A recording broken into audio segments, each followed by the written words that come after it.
Bonjour camarades et citoyens, camarades et citoyens, camarades et citoyennes. Alors, il y a un truc que vous devez savoir, c'est que je suis l'auteur d'un blog.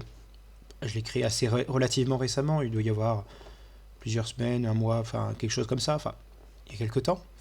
J'ai créé un blog, du coup, qui s'appelle Pour un communisme républicain, un blog WordPress. Euh, et sur ce blog, j'ai dû faire un truc comme une vingtaine de pages sur Word de programme économique et social. Je vous mettrai le lien en description. Et je vais vous faire le petit résumé de notre vision d'un programme économique et social pour un socialisme à la française. Alors pourquoi est-ce qu'on parle d'un programme économique et social pour un socialisme à la française? Alors, l'idée socialisme à la française, c'est l'idée d'un certain équilibre lié à la République et d'un socialisme démocratique, en fait, républicain, démocratique, adapté aux réalités de nos pays, parce qu'il y a des choses qui vont se faire des réalités concrètes de notre pays en termes de salaire, de revenus, de tout ce que vous voulez, de situation géopolitique. Euh, voilà, c'est la traduction en économie de ce qu'on droit en institution, en valeurs idéologiques, on pourrait appliquer pour un socialisme à la française, c'est-à-dire le socialisme qui n'est pas le tout État ou l'anti-État. Voyez-vous, un État qui soit fort, mais démocratique. Donc qui laisse une place aux coopératives, aux syndicats et autre chose, voilà. Ou aux petites entreprises familiales. Bon. Là, je suis en train de peu divulgacher le petit résumé. Et du coup, je vais vous lire le petit résumé de notre programme économique et social, avant de vous envoyer carrément le programme économique et social. Je vous enverrai le lien en description. Comme ça, vous pourrez bel et bien avoir une petite idée. Oh, ça doit faire plusieurs mois, du coup. Il me semblerait ça doit faire quelques mois que j'ai créé ce blog. Alors, en résumé, mon programme économique et social. Euh, Défendre les monopoles publics naturels. Eau, banque, énergie, transport, télécommunications, armement, et les étendre à d'autres secteurs vitaux à la nation, industrie lourde, notamment métallurgie et bâtiments, industrie pharmaceutique, industrie agroalimentaire. Ça, c'est le premier point. Défendre les services publics, santé, éducation, justice, descendre des services publics, santé, éducation, justice, pardon. 100% gratuit. Par exemple, tout ce qui est SMU, gratuité des frais universitaires, tout ce genre de choses en fait. Voilà. J'aurais dû préciser, hein, toutes les écoles doivent être publiques et pas d'écoles privées. Tu vois, défendre des services publics, santé, éducation, justice, 100% gratuit. S'entend pas. 100% public gratuit du coup. Mais bon, ça fait une redite publique. Nationaliser toutes les GE, les grandes entreprises. Nationaliser les secteurs stratégiques pour les ETI et y développer les coopératives. C'est-à-dire que au niveau des ETI, au niveau des grandes entreprises, on est pour nationaliser toutes les grandes entreprises. Hein. Pour les ETI, on veut nationaliser les secteurs stratégiques et pour les secteurs non stratégiques, qui demandent moins de coordination, moins d'investissement, on est pour plutôt développer des réseaux de coopératives. Au niveau des PME, on est pour le développement de coopératives, hein, clairement. On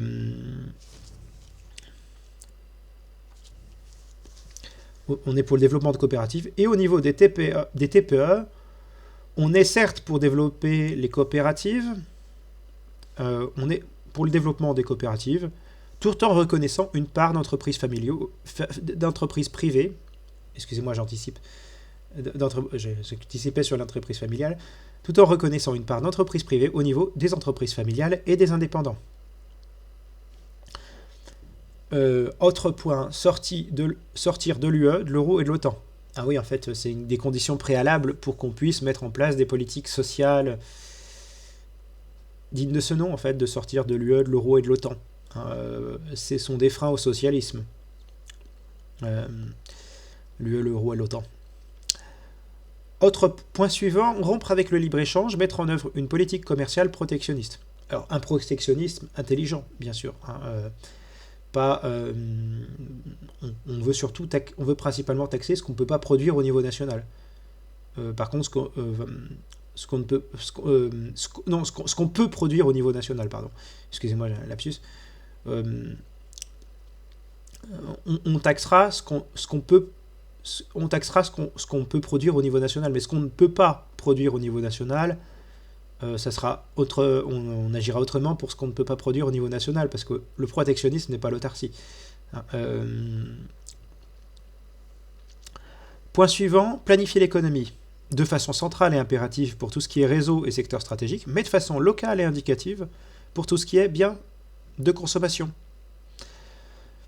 Ensuite, développer le contrôle ouvrier, au niveau national via le syndicalisme, au niveau local via les comités d'entreprise. Concrètement, les comités d'entreprise, au sein de leur entreprise, les travailleurs éliront des ouvriers et des techniciens, formant alors un comité d'entreprise en charge de les représenter. Point suivant, et qui est tout à fait central, bien que certains pourraient le trouver un peu moins sexy idéologiquement, on va dire, mais parce que c'est beaucoup plus technique, et pas forcément a priori totalement communiste, quoique si. Certains vont nous traiter de nationalistes à cause de ça. Mais bon. Autre point, du coup, autre point et dernier point, retourner au franc comme monnaie nationale.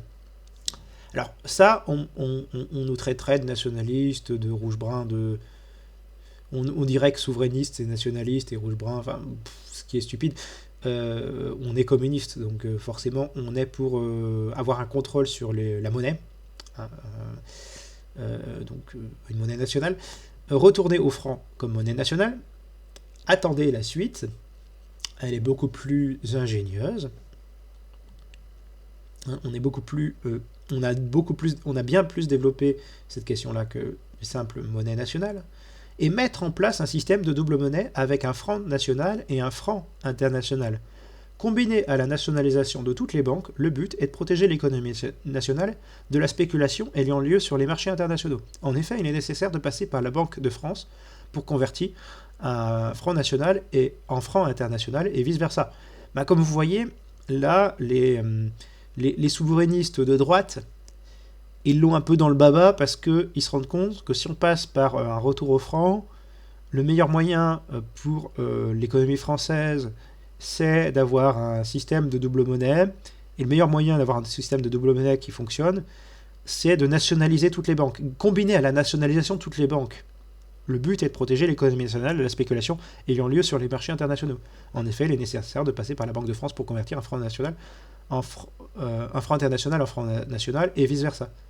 Vous voyez ? Donc voilà. Donc j'ai fait je vous ai résumé en très peu de lignes la question de la question de ce programme économique et social. La version plus détaillée, je vous l'enverrai, je vous mettrai le lien en description, dans les sources, en description de la vidéo. Comme ça, vous pourrez jeter un œil à mon blog. Mais voilà, vous aurez l'accès complet à tout le détail technique sur l'agriculture, l'énergie, tout ce que vous voulez. Chypre-nucléaire. Oui, ça emmerdera les écolos, mais bon. Dans un mix énergétique, je précise. Voilà. Il y aura toutes les mesures qu'on propose, mes camarades et moi, sur mon serveur. Vous pouvez aussi venir sur mon serveur et on peut peut-être éventuellement discuter de textes, d'articles ensemble si vous voulez participer à la chaîne. Vous pouvez venir sur mon Discord. Il y a un Discord dans le lien de ma chaîne. Ça peut être très sympa de discuter. Vous pouvez venir le week-end si j'ai le temps ou des jours de la semaine où j'ai pas cours. Voilà. Mais voilà. Du coup, je vous souhaite de prendre soin de vous, camarades et citoyens, camarades et citoyennes. Raison égalité, nous vaincrons. Et là, on a un programme économique et social en béton. On a bien travaillé là-dessus et je vous souhaite de bien regarder le truc. Un plaisir pour les yeux, pour l'esprit, enfin, au moins, on a travaillé notre programme économique et social. Là, j'ai beau pas être dans un parti politique, j'ai un programme économique et social mieux écrit que ceux de pas mal de partis politiques. Mais bon, si vous êtes dans un parti politique et que vous êtes communiste, et que vous êtes sincèrement communiste, ou sincèrement souverainiste, ou sincèrement socialiste, que vous voulez sincèrement améliorer la situation du pays et de son peuple, et de sa population et des travailleurs, bah vous pouvez reprendre l'intégralité du programme, hein, gênez-vous pas. Hein, si vous, enfin, surtout, en fait, je ne veux pas que vous le repreniez, non, je veux que vous l'appliquiez. Vous voyez, enfin, voilà, je vous avais promis j'ai mis tous les trucs avec lesquels vous avez le programme pour bâtir le socialisme en France. Hein. C'est ce que c'est ce que je vous ai offert. Bon. Raison égalité, camarades, nous vaincrons. Salut les gars. Et les filles, évidemment. Ne soyons pas sexistes. Enfin, prenez soin de vous. Bye bye. Salut camarades.